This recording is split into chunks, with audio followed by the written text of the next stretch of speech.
This is Main Street with Gary Allen.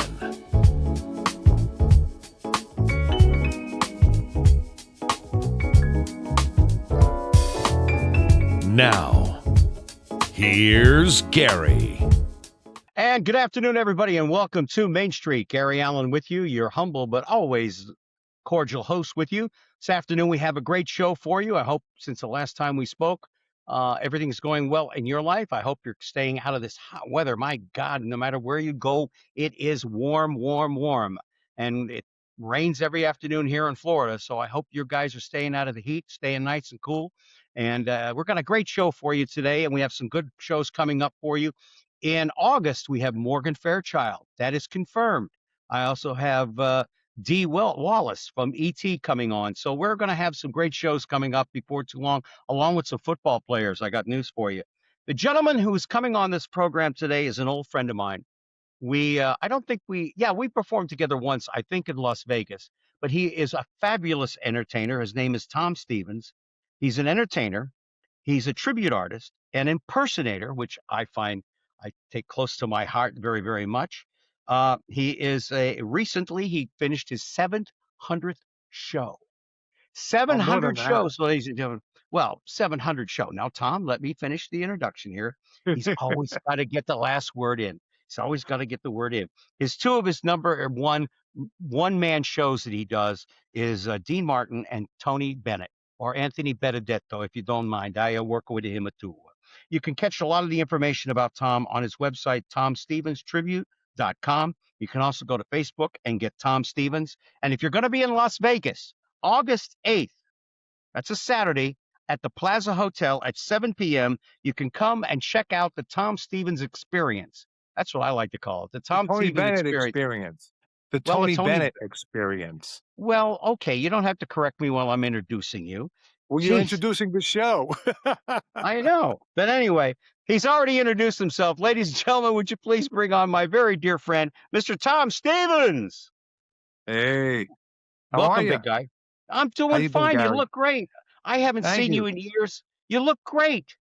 Thank you. Yeah. Apparently this weekend in Steubenville did you a world of good.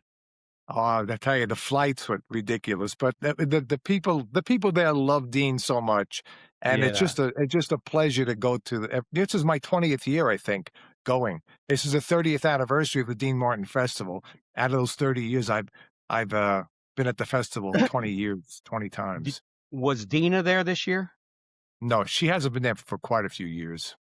Oh, okay. Because we're going to talk about that a little bit later on. You would work with her at one particular time. Tom, before we get into how long you've been in the business, as far as, when you decided to come into the business, I want to do some background on you.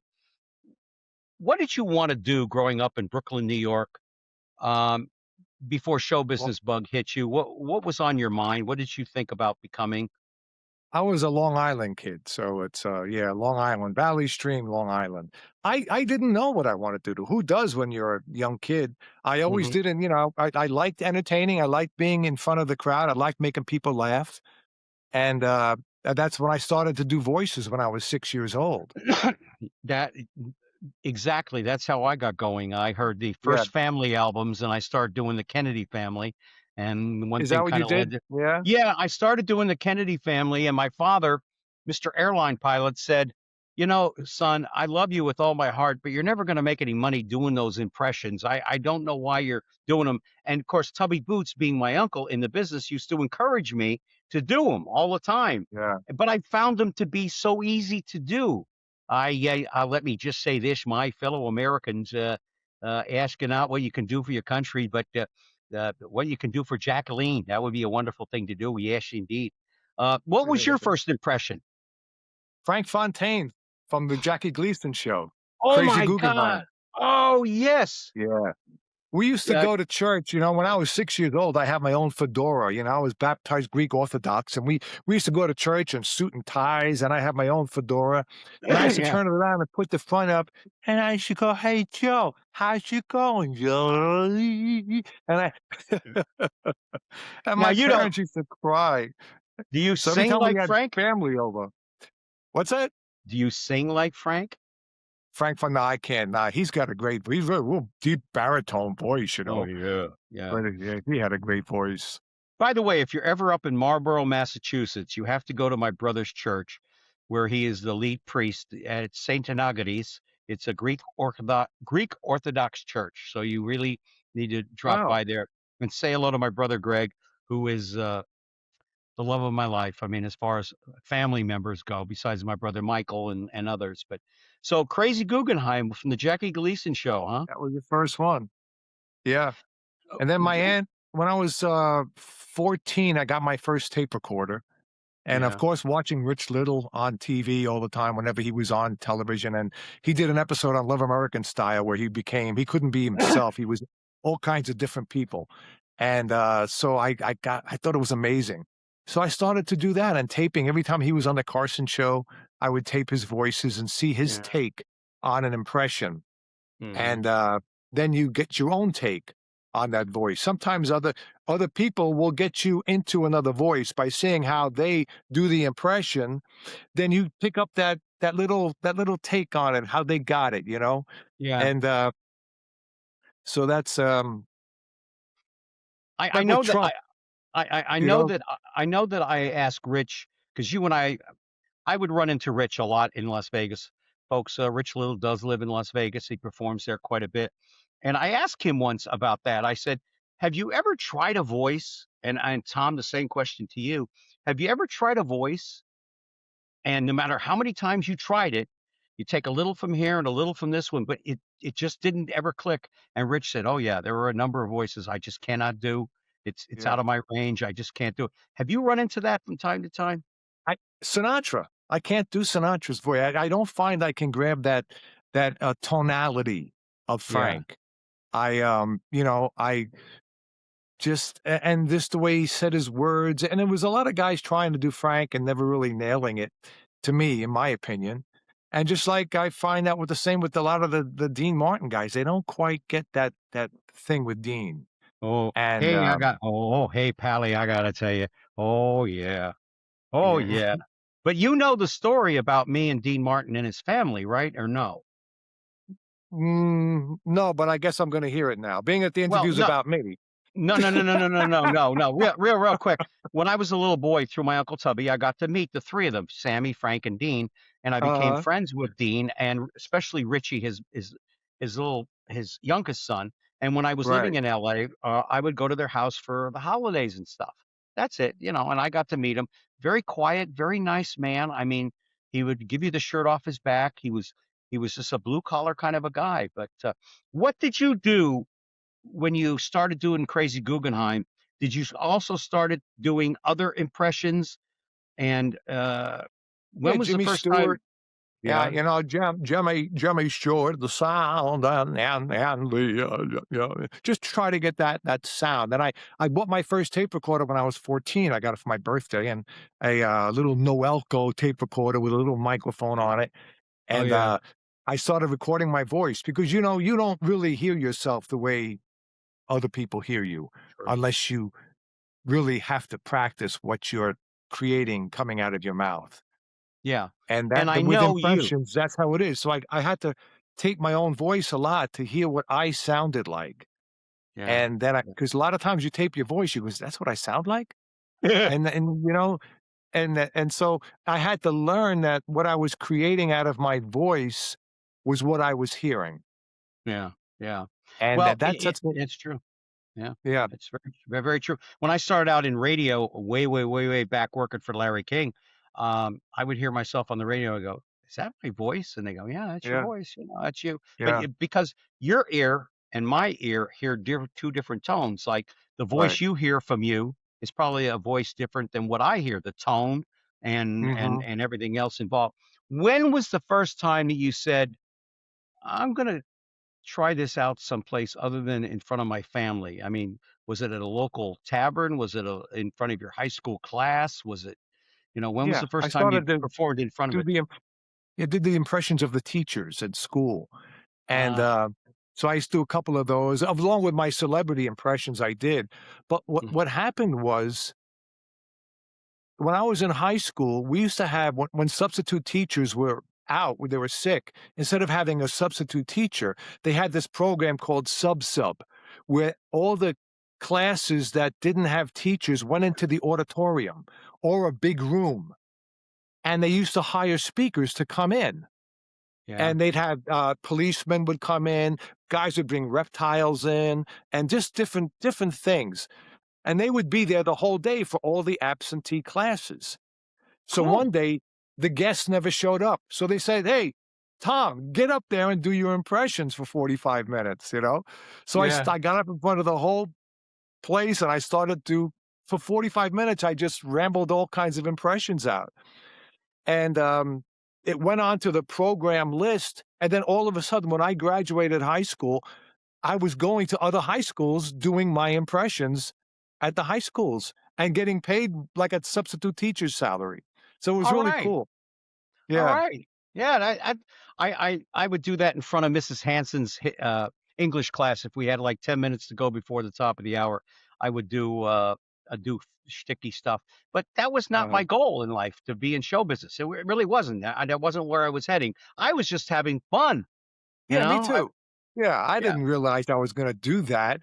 I mean, I was a cosmetologist for 27 years. I owned my own hair salon in Florida. Oh, listen, I need a haircut right now. Yeah, Get you on over do. here. I do. I just don't want to get a haircut. I haven't let my hair grow long since before I went in the Air Force, and I'm letting it Ah, grow. I'm just letting it grow. alright. Where were you living in Florida?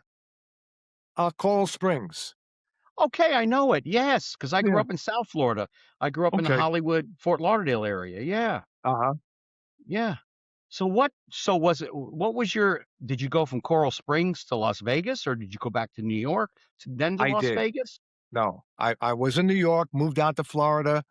I got an opportunity to, buy into a salon down there, and I did, and, I stayed down there until I quit hairdressing and just started moving to Vegas to entertain when I was, God, 23 years ago, so I was 45.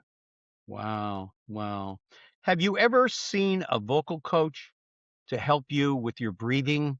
And particularly when you're singing Dean Martin or Tony Bennett, it's phrasing and how to breathe properly and how to keep your Yeah, oxygen no, level up. I've never took any lessons. However, my ENT doctor, and I'm going to see a vocal coach, in August. My ENT guy, because he scoped me and he noticed that, I had a little bit of issues with my cords from doing 3.5 years of doing Tony Bennett, Yeah, because Tony's voice, Tony, you got to get that little bit of rasp in there when Tony speaks, it's this kind of this whole thing, and he talks very soft when he speaks. And yeah, and you get when you do that, your cords are not vibrating right. They're different. They're vibrating differently, so they're not yeah, together.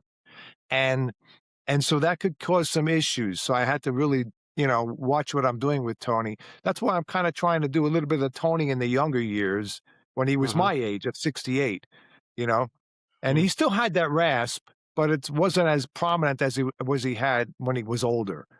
yeah, And yeah, but my doctor noticed that the way I speak, I needed to, because I'm from New York and Long Island, and we want to hear ourselves, and we talk loud, and no, and plus I got hearing aids, okay, Gary? what? So oh God, yeah, thank God they saved my career, Yeah, but also probably saves your marriage too.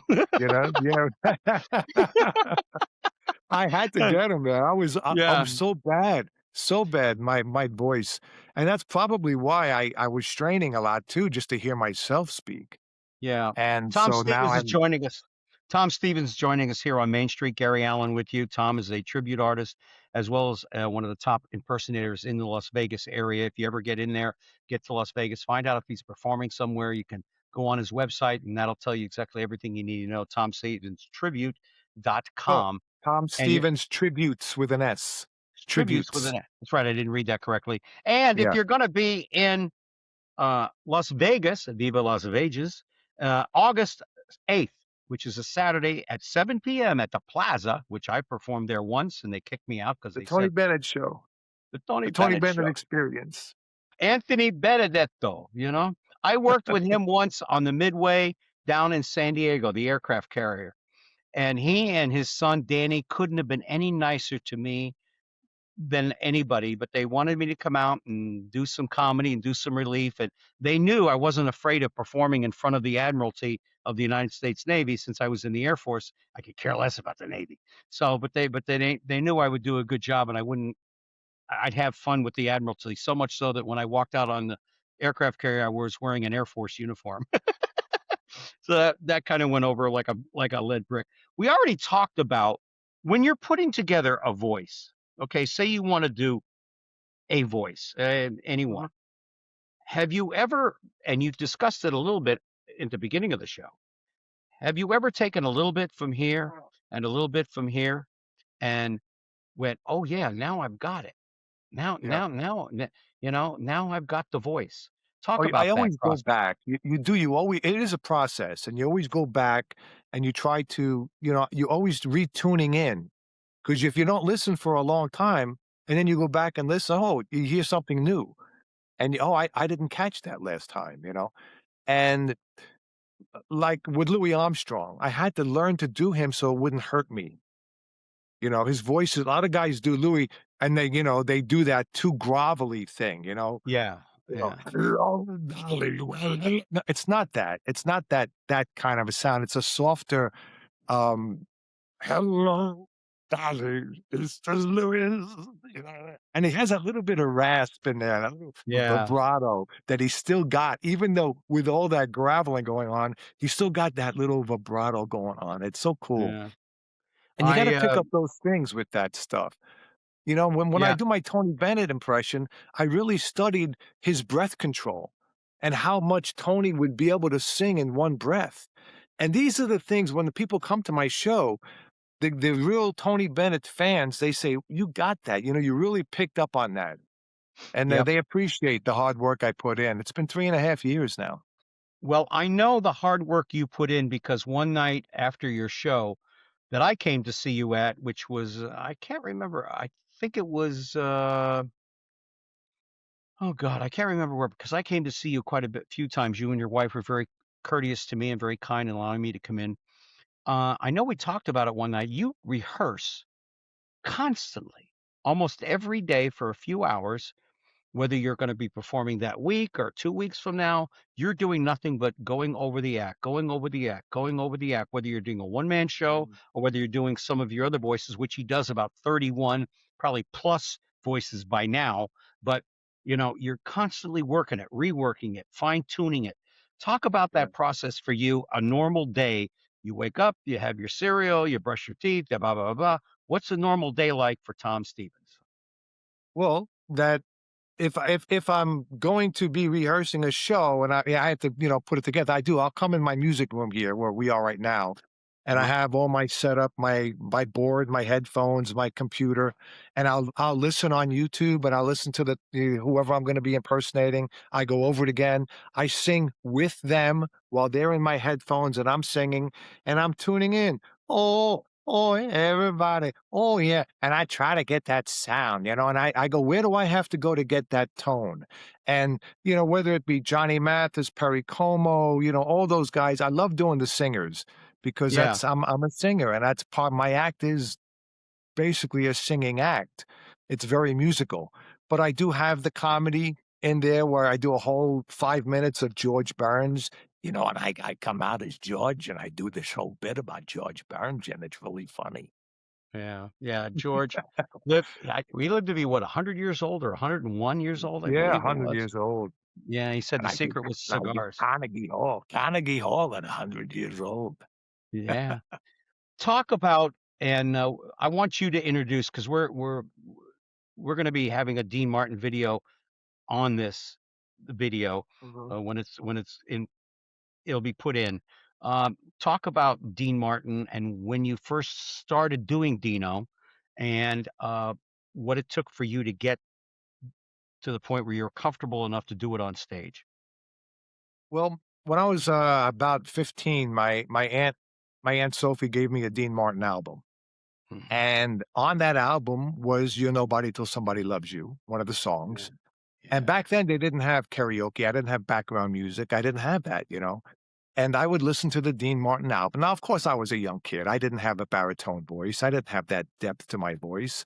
So I was Mhm. always just trying to get maybe his accent, a tone, a placement. Where would I get his sound?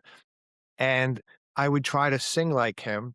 And during that little interlude in the music of "You Nobody Till Somebody Loves You," where they play dun, ba-na-na-na-na-na, and they play a little bit of the melody, I sang with that in the background. So I had some background music, and I would try to do Dean's voice, and that's how I would over and over and try to get that tone. And then I saw the cartoon of the Anthony Aardvark, John Byner doing Jackie Mason as the Aardvark, and Dean Martin was the ant. And I would listen, oh, here comes that little Aardvark. I'm gonna get me a little picnic basket. Oh yeah. And I just listened the way John Byner picked up Dean's accent and how he Yeah. would speak, you know. And between that and watching the roasts and watching, Dean on TV, I started to get closer and closer. And when I was in my 30s, this guy told me about this other gentleman who did Frank Sinatra, and he had a Perry Como guy. They did Frank, Perry, and they looking for a Dean. Mhm. So they asked, I went and auditioned for them, and they loved my Dean, and I started working and doing more shows as Dean.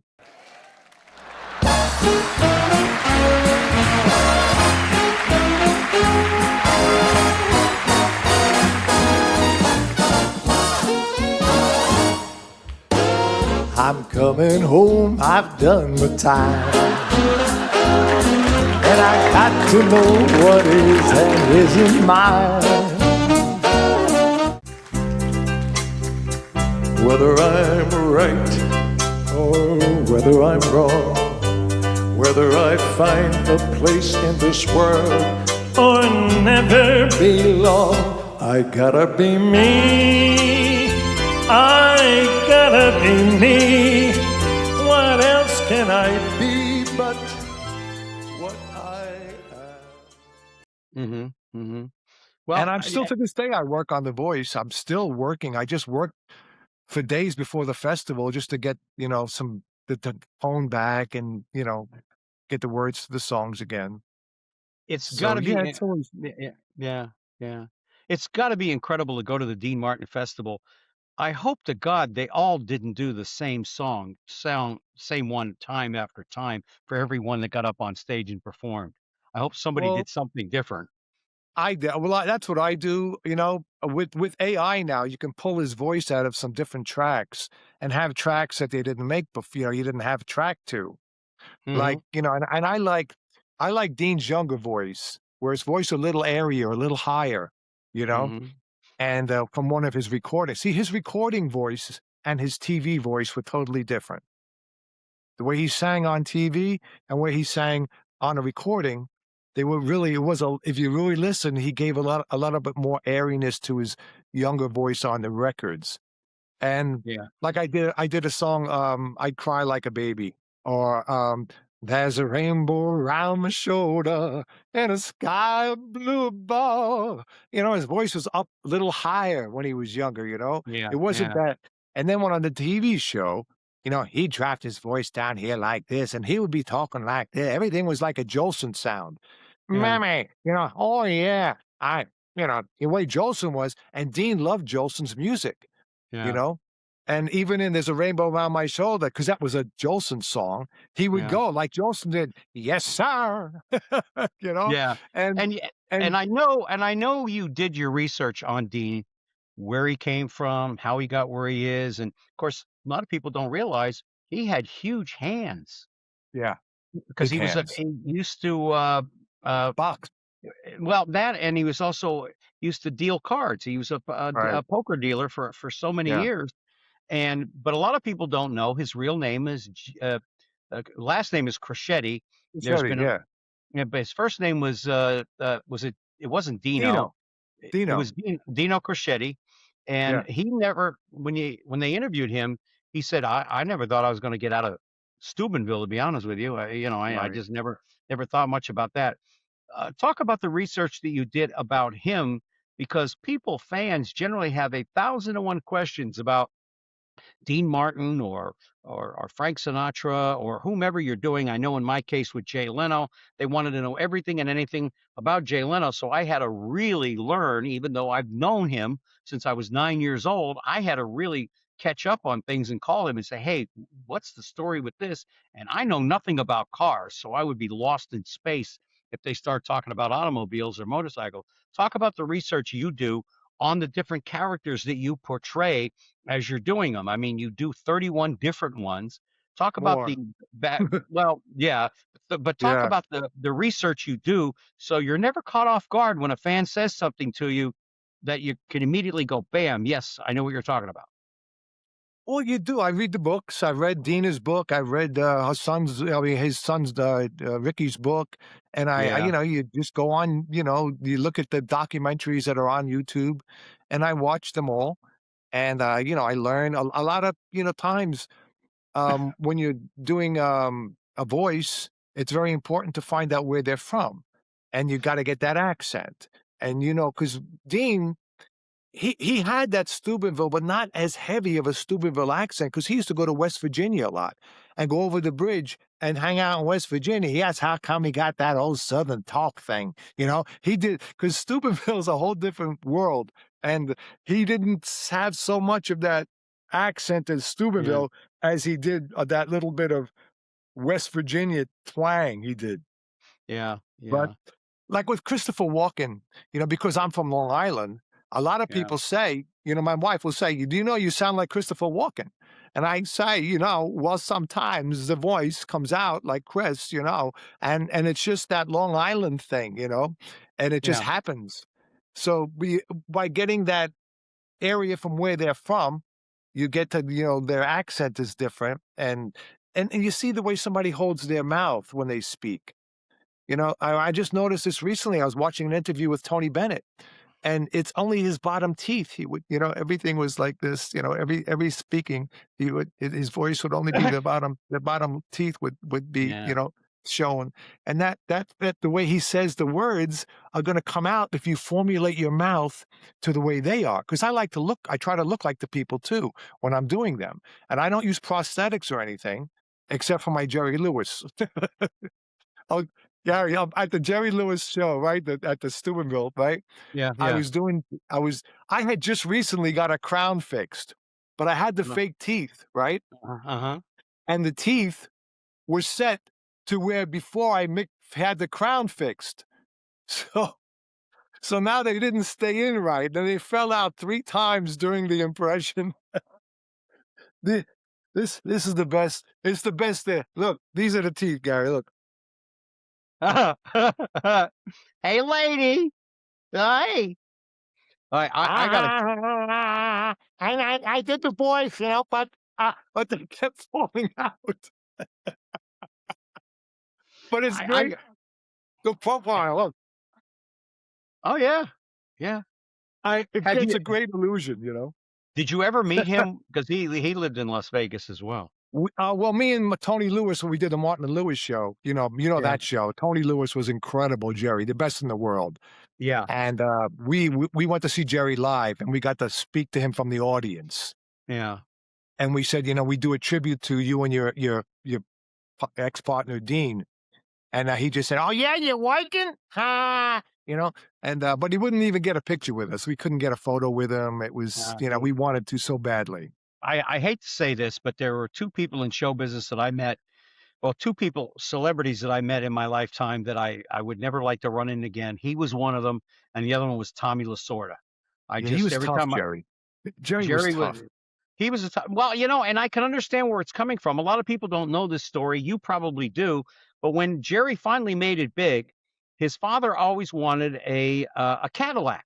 I believe it was a red Cadillac with a white interior or something along those lines, and he wanted a convertible. Well, Jerry couldn't find the convertible at the time, so he got a hardtop, and his father ignored the gift.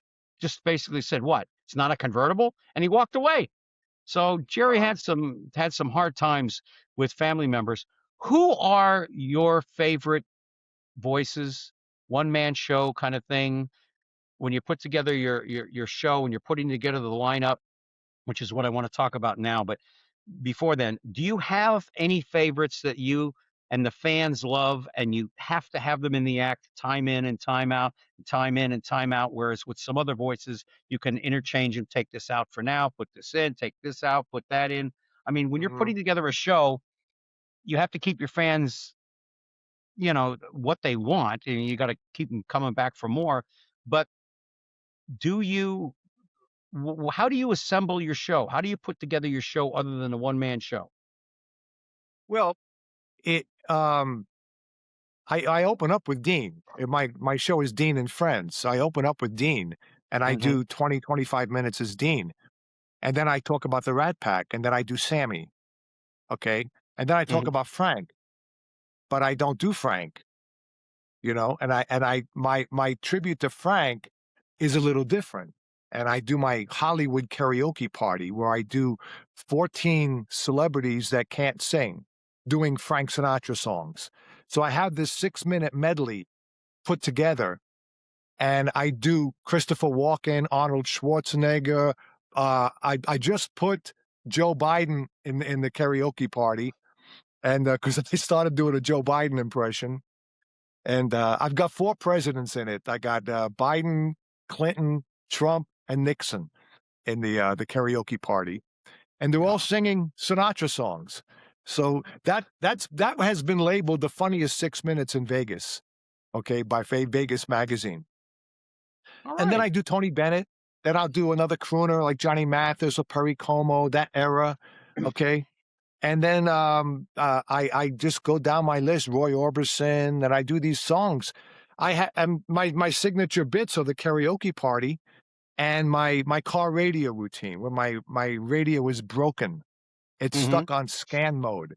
So when I sing in my truck, this is how I have to sing.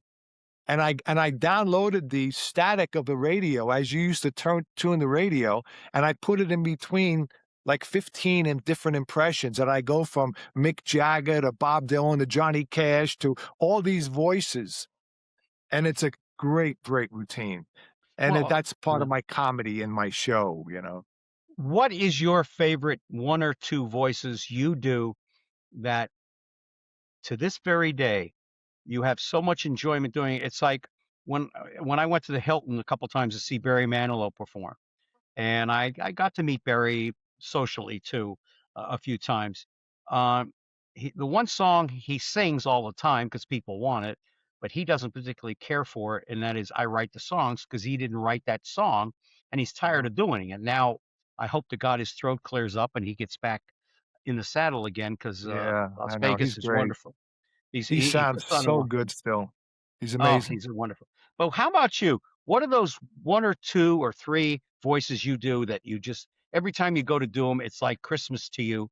Here it comes. I'm gonna do it. Here we go. Yeah. Yeah. Well, Dean is one. Tom Jones is another. I love doing Tom.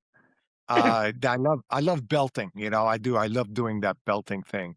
And Uh-huh. Tony's becoming one of them. I really like doing Tony Bennett's song because he's in my range. He's a tenor. I'm really a tenor. And to hit those big notes like Tony did, it's very satisfying to me Hmm. to Hmm. to finally get that out there. And the one voice that has been the staple is my Cher impression. It's the biggest comedy thing in my show, where I put the big curly wig on and I have the sailor hat on and I put a bustier T-shirt on of a woman in a garter thing and everything, and it just kills. I tell you, Gary, the people cry to see a grown man skipping across the stage doing Cher. It's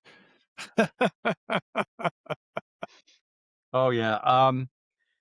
It it's so to me being on stage and making people laugh and making people enjoy what you're doing. Um, Really, it's exciting. I mean, when you get off stage in the end of your show, you're in a high. It takes you a while to come down from it. I mean, yeah, there's nothing sure. more wonderful than entertaining people, making them laugh, making them enjoy your show. Do you take your audiences through ebb and flow, just so they're happy and then calm it down a little, then come it up again? It's like a DJ playing music, play some fast Mhm. songs, and then you do some slow songs. And you kind of do that with your voices? You kind of go from Yeah, this one to that one, kind of take them through this and that, ups and downs. yeah. Yeah. It's some are sitting down on a stool, doing Kenny Rogers, the gambler, getting him involved. And just very poignant. I sing in my own voice one song. I do Hallelujah, Leonard Cohen's Hallelujah, Oh and yeah. people love my own voice. I get to do that, and you know, just I break it all up, like the karaoke parties up there. Then I got George Burns in there. I got a 5-minute bit where I do a whole 5 minutes of George Burns, Uh-huh. and I tell jokes, and I'll sing, a song, as George, like the baby song. A sweet new girl was jilted by her husband. He left her and he went his merry way. That whole song. And it's just a great song. With tearful eyes, she wrote this final letter. And this is what the letter had to say. I'm returning every present that you gave me. I'm sending back each letter that you wrote. Every sweet memento that we cherished. The locket that I wore around my throat. Enclosed you find the mortgage on the house, dear. That unfair you must admit is true. I'm returning everything except the baby. That's the one thing that I didn't get from you. And it's Oh, it's good. quick and easy, and it just goes, people love Oh it. wow. Oh wow. I know we're going to show some clips of Tony Bennett too along the way. Um, what was it about Tony Bennett? I mean, what was it? I mean, he was one of my favorite singers of all time. He was Frank Sinatra's favorite singer of all time. Yeah, Matter of fact, Sinatra, I think, said he was the guy. He was the guy. one of the best singers in the business in 1965 at Life magazine. Yeah. He did that. He said that in an interview, and he said Tony Bennett has to be one of the best singers in the business. And I tell Yeah. that story on stage before I do that final song. How do you keep the music playing? It's my closing Oh. number in the song. And Oh. Tony Tony says how, Frank was the one who told him to sing that song. And he said Frank made my career. And he does it in Yeah. a lot of interviews. He states that when Frank said that in that magazine interview, he Hmm. said all of Frank's fans came to see his show just to see what Frank was so enamored at. And then he goes, I've been sold out ever since. I left my heart San Francisco.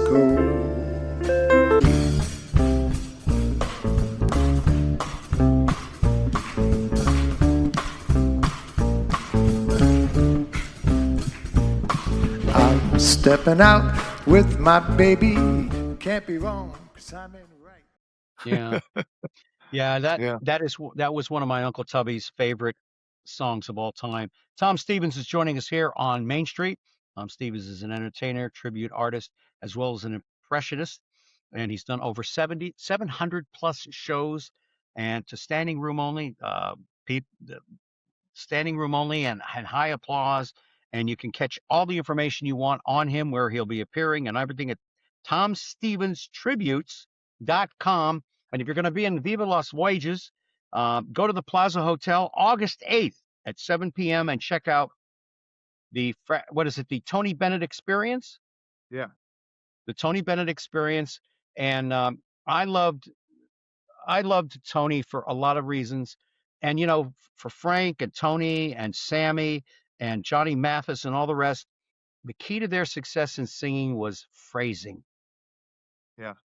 Phrasing. Tom Jones said that to me once. Engelbert particularly said it to me. He said, if you can sing, anybody can sing, but it's the phrasing and knowing where to go and how to emphasize. And the great ones have it. And Tony Bennett had it all. Yeah. He would tell the story of the song, and you'd see it, in his performance. He's telling you the story of the song, and Yeah. it just, yeah, he was good. He was good, man.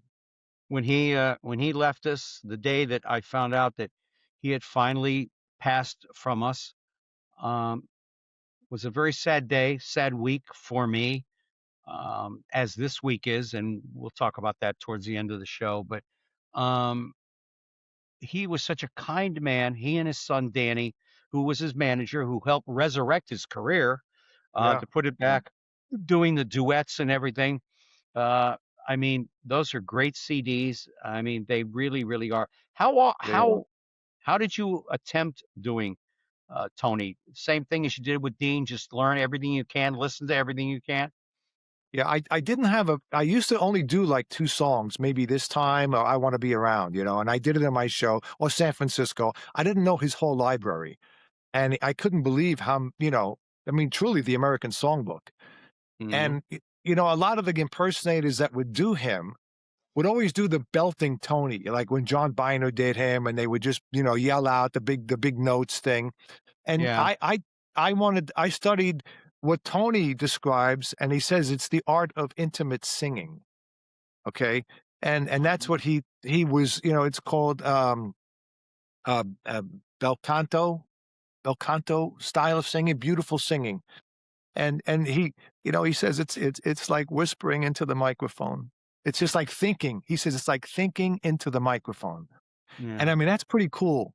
And I mean, some of the songs I do in the show, I wanted to capture that intimate sound that Tony did. So that's why I put songs like Someday When I'm Awfully Low, When the World is Cold, I will feel a glow just thinking of you. And it's just that, he's telling the Yeah. story, and it's just that the way I wanted to get that softness of his voice.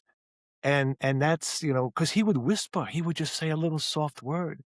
And Yeah. it's not so much the big notes as it is the softness in his voice too, and Yeah. how he said the words and how he spoke. And it's been a process. It's been 3.5 years of studying. I'm only asking this because it just came to the top of my head. Is there a Lady Gaga impersonator around somewhere? Oh yeah, they're out there, but I'm not doing Tony in that era. I'm doing Tony way before he met Gaga. Oh, okay. All Yeah, right. Okay. in All 60 right. and what I'm doing him in 1994, basically. Okay. When he was my age, 68, that's when he was my age. Oh, come on. You're not And 68 years old. Stop it. yes, I am. Stop it. Tom Stevens, you're not 68 years old because then that makes me at 73 feel real old. Yeah, But 68. June wow. 8th, just turned June. 68. Wow. I wish I could go back to 68 years old. Of all the venues you've worked at all over the place, all over this country, and in Las Vegas in particular, do you have one or two favorite venues that you like? Wow, if I'm going there, man, it feels like home. Well, it used to be the Suncoast, but they tore down that showroom. I've done the most shows in that showroom than any other entertainer, because we used to do 5 shows a week when I first moved out here. And, Yeah. and I've been on that stage a lot, but now it's gone. I like any stage, I really do. I don't have a favorite, to say.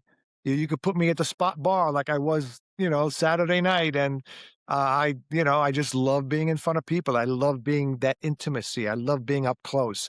I like the Hmm. lights to be on softly in the audience, because I like to sing to people, not just to sing to a bright light. I Yes, love seeing their yeah, yeah. expressions. I always used to like the house lights up so I could bring the audience in to be Yeah, part of the show instead of just a spotlight on me. I didn't like the right. spotlight anyway, but I always used to like it that way, and it was so much more comfortable for me to work. It is. And It is. I like looking at the people, and I'm getting a recognition back. I'm getting feedback from them. But when I see the husbands and wives holding hands, or they look at each other and oh, that's Johnny Mathis. Oh, yeah, he sounds just like me, And then I yeah, see that reaction. And if I do a Roy Orbison, they're like, they just, I love that. I love that expression. You see that reaction. you It comes just out came back. before Yeah, me. you just came back from Steubenville at the Dean Martin Festival. You said Dina wasn't there this year. She hasn't been coming for a while. Um, Talk about the festival. You've been going there for many, many, many years, decades. Talk about it. What goes on there, and and is it like when you run into other guys that do Dean Martin? Is it like old home week? Hey, how you doing? What's going on? That kind of a camaraderie. Well, we used to have a lot more celebrities come. It used to be bigger. There used to be a parade. When Rose Angelica was running it back when they first started in '96, he died in '95, and I think the first year after that, '96, they started this the festival, and it grew from there. I mean, Regis came, so many celebrities came to the Dean Martin Festival, Yeah. and Dennis Franz, I got a picture with him, who passed away, Oh, and yeah. it just kind of has died down, and they're trying to give another resurgence. Joe Scalise is another Dean Martin guy out of Wisconsin, and Joe was there this year. Joe does a good job. He's got a great look, and Yeah. there's a few out there. Andy Domina. Andy does a great Dean. He Oh. does a good job with Dean. I meant to tell you before you went, because I haven't seen Andy and his wife in years, and I wanted to say, would you do me a favor and say hello to Andy for me, and just tell him I said hello, because he always, when I would work with him, he always made me feel well. That's the one thing I liked about the performers. There's no stabbing in the back per se. It's always, yeah, we're there in each other's corner. We're there to help Yeah. each other. We're there to be there for each other. And I think it's wonderful and everything involved with it. And I really, really enjoy it. But when Dina used to come around, what went on there special with her being there, being Oh, it Dean was Martin and that? nice. Yeah. Yeah, I mean, she came on stage with me when we sang together on stage, and she said out to the audience, "I've never seen anybody look and sound more like my daddy than you." And I had it on video, which was cool. And I said, "Can I use that?" She goes, "Yeah, sure." And it was nice. We got a lot of photos with Dina back then. She used to come down to the Spot Bar and sing, and just she was very, very gracious back then with everything. Yeah. And then it got to be where I think it just died down, it didn't. We used to have it in the back, in the biggest lot in behind the Spot Bar. We used to get 800 people, Hmm. and it was nuts. It was crazy. It was so big. Now we just do it, maybe we get a couple of hundred that come down to the Spot Bar. I think maybe I had 200 people down there, but it used Do to you be get, so do big. you, over the years, have you met people that grew up with him? Oh, yeah. Yeah, when I first did the festival, guys were crying. I mean, I ended up singing for 2 hours. I went down there to do 15 minutes. They wouldn't let me off the stage. These guys Yeah. came up to me in tears. They go, "You look so much like Dean. You sound so much like Dean." Yeah. So, Yeah, you do. it You was do. Yeah. it was a good experience for me, and they loved it. Yeah, there's nothing, as I said earlier in the program, there's nothing more gratifying than to make people enjoy what you're doing, laughter, whether it be because you're telling a joke or they're just enjoying themselves. It's to me, it's like one of my greatest sounds in the world. I love is to hear children playing and laughing Yeah. and having, and that's what it's like for me in an audience. As a comedian, yeah, because I want people to laugh. But more than that, Right, I want right. people to enjoy themselves. I mean, a friend of mine a couple of weeks ago said, when you were performing, Gary, what's the greatest sin that a performer can ever commit? I said, yeah, boring their audience, Yeah. boring them. It's And funny when you say that because when I do Dean in my show and I do a lot of comedy. I do a lot of jokes as Dean. Dean was yeah, a fun guy. He would do that stuff. And with Tony Bennett, it's totally different. It's about the music. I want to tell a joke so badly as Tony Bennett. But Tony, he wasn't that kind of a performer. It was all about the singing, all about the music with Tony. yeah, yeah, So, I tried to sometimes I'll put a little bit of something in there that could make the people laugh a little bit, and, yeah, if I can, that's comes off on a rarity for the yeah. Tony Bennett show. You got the show coming up on August 8th at the Plaza, which is, what, about 5, 6 weeks away. When do you start preparing?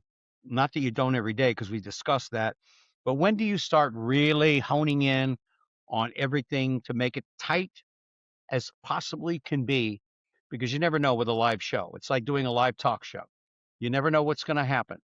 This could go wrong, that could go wrong, anything could go wrong. But when do you start really tightening it up and making sure, not that probably isn't now, but really making sure that everything falls into place? Boom, boom, boom, boom.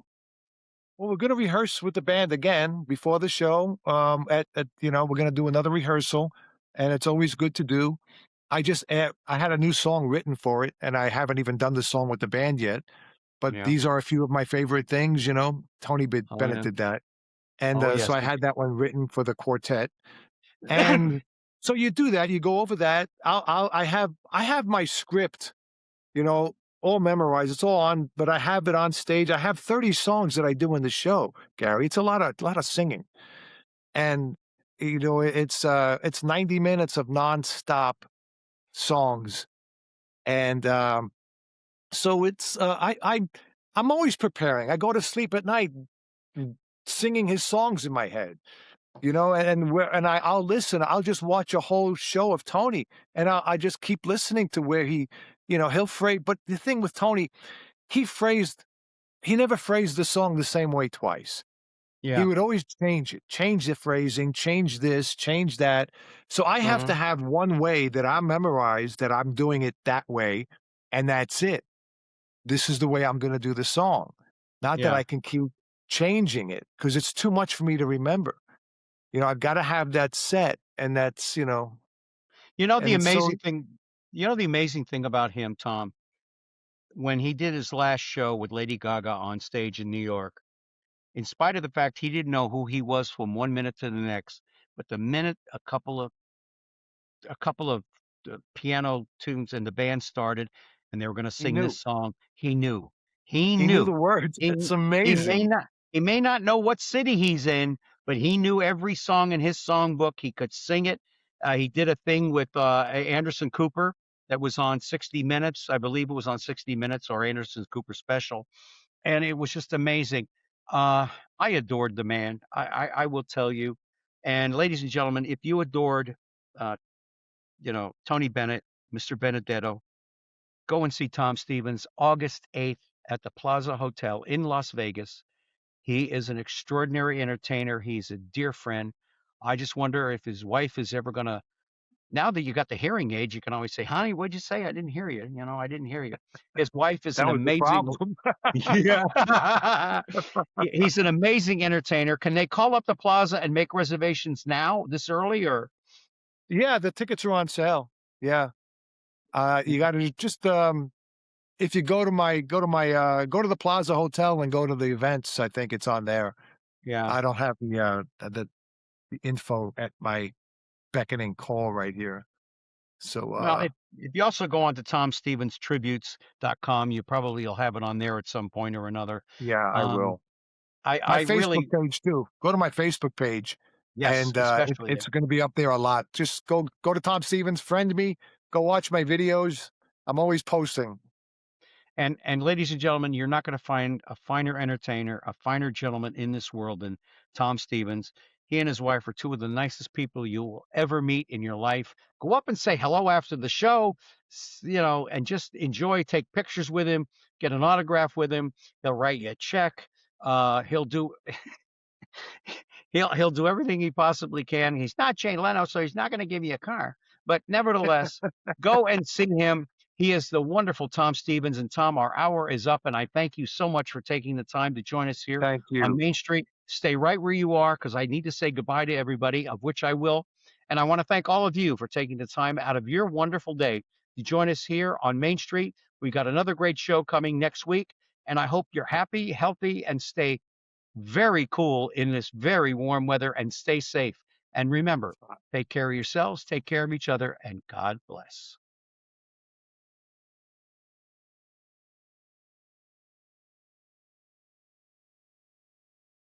Mhm.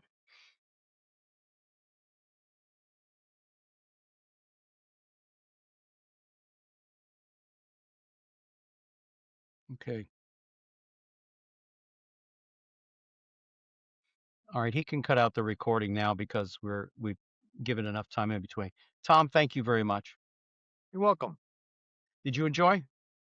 Yeah, absolutely. I got to get used to it. I got to do a lot of interviews this month before the show. I got to do a lot of.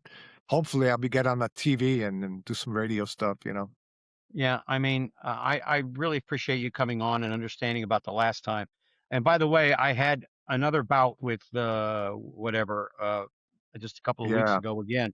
But what I did was I was cooking lima beans for dinner, and I didn't realize you have to cook them for 15 to 20, 25 minutes before you can eat them, and I didn't, and I only cooked them for 8 minutes, and I got sick again. But but nevertheless, I thank you so much. And would you please give your wife a wonderful big hug for me?